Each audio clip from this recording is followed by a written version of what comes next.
میں اللہ کی ذات سے یہ دعا کرتا ہوں کہ مالک الملک ہماری اس ادنا سی کوشش کے نتیجے میں چند ایسے لوگ ضرور پیدا ہوں جو اس کو گہرائی میں جا کر سمجھیں، جو اس کے اندر اتر کر اس کو سمجھیں، وہ دین کے لیے اپنا وقت نکالیں، وہ دین کے لیے اپنی توانائیوں کو صرف کریں، وہ دین میں رسوخ حاصل کرنے کے لیے، اور جو باتیں ہم نہیں کہہ پاتے ان باتوں کو جاننے کے لیے وہ اپنی زندگی کا ایک وقت خرچ کریں، تاکہ یہ دین ان میں جم جائے اور انہیں سمجھ آئے کہ تصور ولایت ہے کیا۔ میرے بھائی، ولی پر تقریر کرنا آسان ہے، ولی ہونا اور بات ہے۔ ولی پر تقریر کر لینا یہ آسان ہے، ولی ہو جانا یہ کوئی اور ہی کام ہے۔ اور جو ولی ہو جاتا ہے اس پر تقریریں تو ہوتی ہیں مگر وہ تقریر نہیں کرتا، وہ تو اپنی نظروں سے خدا کی توحید کا نقش تحریر کر دیتا ہے۔ میں نے ایسی مجلس اٹینڈ کی ہے، ولی ممبر پر آیا ہے، سامنے چاہنے والے بیٹھے ہیں، مریدین بیٹھے ہوئے ہیں، ان کا ایسا حال میں حیران رہ گیا، وہ آ کر مسند پر بیٹھا ہے اور اسے دیکھا ہے دیکھنے والوں نے، اس نے صرف مائک پر کہا اللہ بس، اور جو مجمع رویا ہے اور جو چیخیں نکلی ہیں اور جو مستی ان کو چڑھی ہے، تو ہم جو بیٹھے ہوئے تھے بے ذوق، ہمیں بھی ذوق ہو گیا، ہمارے اندر بھی اثرات ہو گئے، بھی حیران ہو گئے کہ ہماری لگام پکڑ کس نے لی، کہاں کھڑے تھے، کون کہاں ہمیں کہاں لے گیا۔ جو روحوں نے پرواز کی تو ہم بھی ان میں تھے، ہم بھی پرواز کر گئے۔ اب بے وقوف ہی ہوگا جو اس کو اپنا کمال سمجھے۔ تو پہلے بھی زمین میں تھا، اب بھی زمین پر ہے، وہ تو تجھے گھڑی دو گھڑی وہاں بیٹھنا نصیب ہو گیا کہ تو بھی پرواز کر گیا، نہ تجھ میں تو کوئی اوقات نہ تھی۔ اب اس اللہ میں کیا تھا، منہ سے نکلا اس اللہ بس۔ اور جو لوگوں نے روئے ہیں 40-50 آدمی تھے، وہ آدھا 1 گھنٹہ ان کا وجد ختم نہ ہوا، بار بار اس کے پیر چومتے تھے، اسے دیکھتے تھے، پھر ہاتھ چومتے تھے، پھر چیخ نکلتی تھی، پھر رونے لگ جاتے تھے، پھر کیفیت ہو جاتی۔ اس نے بعد میں کچھ نہیں کہا، صرف اللہ کہا، پتہ نہیں کہاں پہنچ گئے۔ یہ حال کیا ہے؟ آتا ہے یہ تقریروں سے، آتا ہے یہ بیان سے، تو لاکھ دفعہ بھی بیان سن لے یہ بات پیدا نہیں ہوگی۔ لیکن ہاں، اگر اولیاء اللہ کے نقش قدم پر تو چلتا ہوا، اگر تو نے ذکر شروع کر دیا اور ذکر کی ضربیں لگانا شروع کر دی اور دل کو اپنے غیر اللہ سے خالی کر دیا، پھر میں سمجھتا ہوں کہ کچھ اور بات ہو جائے گی۔ ابھی تو ولی کے منہ سے اللہ تو نے سنا تھا، تجھے مستی ہو گئی، پھر یہ عالم ہوگا ہر شے کے اندر سے تو اللہ کا ذکر سنے گا، ہر ذرے سے تو اللہ کا ذکر سنے گا، اور تو حیران رہ جائے گا یہ کیا ہے۔ عجیب تیرا کان ہوگا، عجیب تیری آنکھ ہوگی، عجیب تیرا دل ہوگا، عجیب تیرا ذوق ہوگا، عجیب تیری کیفیت ہوگی اگر تو ذکر کرے۔ اور دیکھیں، اسلام کے 5 رکن ہیں، 4 میں عمل ہے، 1 کے اندر کچھ اور ہے۔ کلمے کو چھوڑو، پہلے نماز عمل ہے، روزہ عمل ہے، زکوٰۃ عمل ہے، حج عمل ہے۔ یہ لا الہ الا اللہ محمد رسول اللہ کیا ہے؟ یہ حال ہے، لا الہ یہ حال ہے۔ ان 4 اعمال کے لیے یہ پہلے ضروری ہے، نماز اس کے بغیر نہیں، روزہ اس کے بغیر نہیں، زکوٰۃ اس کے بغیر نہیں، حج اس کے بغیر نہیں۔ کافر کو بھی اگر اسلام میں لانا ہو تو نماز نہیں پڑھاتے، کلمہ پڑھاتے ہیں۔ نماز پہ تبلیغیں ہو رہی ہیں، کلمے پہ کون کرے گا؟ زکوٰۃ اور حج کے مسئلے بیان ہو رہے ہیں، کلمے کے مسئلے کون بیان کرے؟ لا الہ کا کیا معنی ہے، کون بیان کرے گا؟ اور دیکھو مشرکین مکہ پر جب حضور نے یہ کلمہ پیش کیا، وہ لڑے کیوں حضور سے؟ کیا حضور ان سے صرف اللہ منوا رہے تھے؟ اللہ کو تو وہ مانتے تھے، اللہ کو مانتے تھے، وہ قرآن سے شہادت ہے۔ اللہ نے فرمایا اے حبیب ان سے پوچھیں آپ کہ یہ زمین اور آسمان کس نے بنائے؟ تو سب کہیں گے اللہ نے۔ برسات کون برساتا ہے؟ کہیں گے اللہ۔ ارض و زماں کا خالق کون ہے؟ کہیں گے اللہ، قرآن میں لکھا ہے۔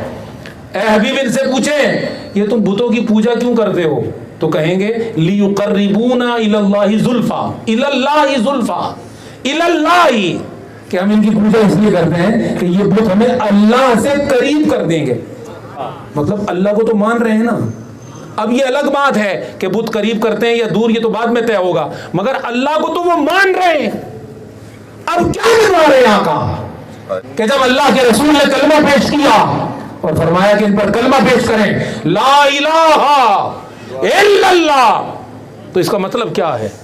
جب حضور نے یہ کلمہ پیش کیا، پھر قرآن مجید کہتا ہے کہ جب یہ کلمہ حضور نے پیش کیا تو مشرکین مکہ چیخ اٹھے اور کہا اجعل الآلہۃ الہ واحدہ، کیا محمد الرسول اللہ نے سارے الہ ملا کر ایک بنا دیا؟ یہ تو ہم نے الگ الگ بنا رکھے تھے، بارش کا الگ، لڑکے کا الگ، لڑکی کا الگ، جھگڑے کا الگ، جنگ کا الگ، امن کا الگ، خوشی کا خدا الگ، غم کا خدا الگ. یہ جو 363 ہم نے الگ الگ الگ الگ الگ بنا رکھے تھے، یہ سارے محمد رسول اللہ نے ایک کر کے ایک اللہ کے حوالے کر دیا. ہمیں معلوم ہوا کہ مشرکین مکہ سمجھ تو گئے تھے ذہنی طور پر کہ لا الہ ہے کیا، دماغ سے سمجھ رہے تھے، دل قبول نہیں کر رہا تھا. اور وہ دل قبول کیوں نہیں کر رہا تھا؟ دل اس لیے قبول نہیں کر رہا تھا کہ اگر یہ سارے بت چھوڑ دیں اور یہ سارے معاملات چھوڑ دیں تو پھر ان سب کو چھوڑنے کے بعد پھر اپنی حاکمیت بھی چھوڑنی پڑے گی، ارادہ بھی چھوڑنا پڑے گا، مرضی بھی چھوڑنی پڑے گی، حتیٰ کہ یہ بظاہر دنیا اور دنیا کی منفعت بھی چھوڑ کر سب کچھ محمد الرسول اللہ اور رب کے حوالے کرنا پڑے گا. پھر پتہ نہیں ملے کہ نہ ملے. ان کو شک تھا، ان کے دل کے اندر یہ مروڑ تھے. میں اس کی تشریح نہیں کر سکتا، صرف اس جملے کے ذریعے بات ختم کر دوں گا کہ لا الہ، کوئی معبود نہیں ہے الا اللہ.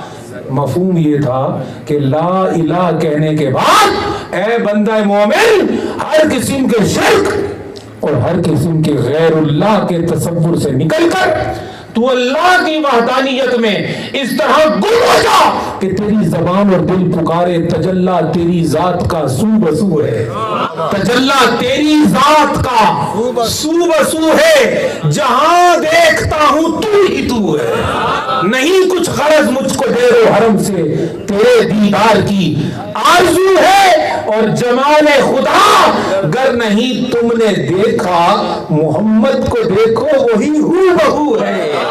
لا الہ کہنے کے بعد الا اللہ کا حال جب تجھے نصیب ہوگا تو پھر خدا کی قسم یہ کائنات اور اس کی وسعت چھوٹی پڑ جائے گی، تو باہر نکل جائے گا. بزرگوں سے پاک فرماتے ہیں کہ میں کائنات کو ایسے دیکھتا ہوں جیسے ہتھیلی کے اوپر رائی کا دانہ ہوتا ہے. حضرت خود کہاں کھڑے ہیں؟ میں کائنات کو ایسے دیکھ رہا ہوں جیسے ہتھیلی پر رائی کا دانہ ہے، کائنات کو دیکھ رہا ہوں. کائنات یہ، آپ کہاں ہیں؟ عجیب مقام وحدت ہے. اس کو میں کیسے سمجھاؤں گا مائک کے اوپر؟ اس پر گفتگو کیسے ہو سکتی ہے؟ معلوم ہوا تجھے صاحبان کال سے بڑھ کر صاحبان حال کی طرف تو آنا ہی پڑے گا، ورنہ خالی ہے خالی رہے گا، قبر میں بھی خالی چلا جائے گا. یہ نہ کر، یہ نہ کر. دنیا میں آیا ہے تو کچھ چگ لے، حال سے کچھ لے لے، کچھ لے لے، کلمے کے احوال لے لے، تاکہ تیری قبر کے اندر یہ کلمہ یوں نقش ہو جائے کہ جب تو قبر میں جائے تو خالی نہ ہو، اندر سے یہ بولے فرمارے کائنات کو ایسے دیکھ رہا ہوں جیسے ہتھیلی کے اوپر رائی کا دانہ ہوتا ہے. معلوم ہوا کہ کچھ خود کسی اور مقام پر ہے. یہ تو غلام کی شان ہے، مولا علی کیا ہوگا؟ اور پھر مولا علی کی جو شان ہے کہ امیر کائنات ہے، کائنات علی دی ہے، کیا اونچی ذات علی دی ہے، کائنات علی دی ہے. لوگ کہتے ہیں یار کائنات علی کی کیسے ہوگا؟ تو یہ تو علی کے اوپر حیران ہے. غوث پاک کہہ رہے کائنات کو ہتھیلی پہ دیکھ رہا ہوں. امیہ تو آگے تو آ، اہل اللہ کے پاس تو آ، حق والوں کے پاس تو آ. تجھے کیا کیا دکھا دیں گے؟ تو کہہ رہے تو باتیں ہی چھوٹی ہیں. کائنات علی، تو یہ علی کا عالم کیا ہے؟ پھر تو علی کی بات کرتا ہے، نبی کا عالم کیا ہوگا؟ اس لیے میرے دوستو اگر معرفت رسالت کسی کے پاس ہوتی ہے تو وہ ولی کے پاس ہوتی ہے، کسی اور کے پاس نہیں ہوتی.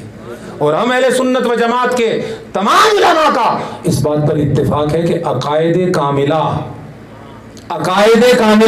یہ صوفیہ کے پاس ہوتے ہیں، علماء ظاہر کے پاس نہیں ہوتے.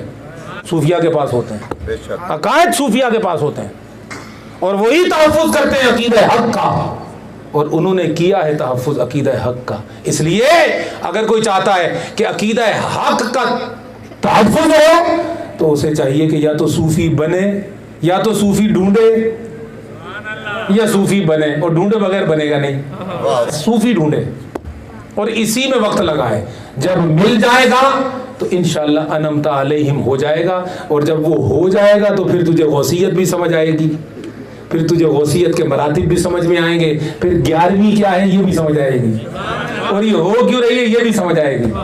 اور تو کہے گا کہ یار زمین پر تو ذکر جو ہو رہا ہے وہ تو کم ہو رہا ہے, ان کا ذکر عرش معلیٰ پر بہت ہو رہا ہے, اور وہ جو ذکر وہاں ہو رہا ہے اسی کے اثرات نیچے اترتے ہیں تو یہ کچھ نہ کچھ جھلکیاں ہمیں نظر آ جاتی, ورنہ اصل ذکر تو ان کا وہاں ہو رہا ہے, اور یہ ہوتا رہے گا اور ان کا بھی ہوتا رہے گا. اور غوث پاک نے ضمانت دی اور فرمایا جو میرا محب ہے میں اس کا ضامن ہوں, جو میرا مرید ہے میں اس کا ضامن ہوں, جو میرا عاشق ہے میں اس کا ضامن ہوں, اور جو میرا مرید حق ہے میں ضامن ہوں اس بات کا کہ انشاءاللہ توبہ کیے بغیر نہیں مرے گا, توبہ کیے بغیر نہیں مرے گا انشاءاللہ تعالی, بے ایمان بھی نہیں مرے گا. اللہ